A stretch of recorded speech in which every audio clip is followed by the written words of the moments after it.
اور اگر اللہ چاہتا تو ان کو یعنی تمام انسانوں کو ایک ہی جماعت کر دیتا، لیکن وہ جس کو چاہتا ہے اپنی رحمت میں داخل کر لیتا ہے، اور ظالموں کا نہ کوئی یار ہوگا اور نہ کوئی مددگار۔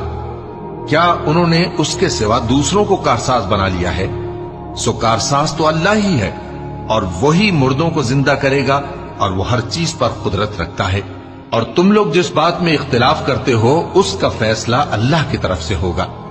یہی اللہ میرا پروردگار ہے، میں اسی پر بھروسہ رکھتا ہوں اور اسی کی طرف رجوع کرتا ہوں۔ وہی ہے آسمانوں اور زمین کا پیدا کرنے والا، اسی نے تمہارے لیے تمہاری ہی جنس کے جوڑے بنائے اور چوپایوں کے بھی جوڑے بنائے۔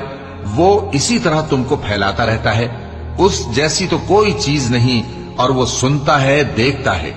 آسمانوں اور زمین کی کنجیاں اسی کے پاس ہیں، وہ جس کے لیے چاہتا ہے رزق فراخ کر دیتا ہے اور جس کے لیے چاہتا ہے تنگ کر دیتا ہے۔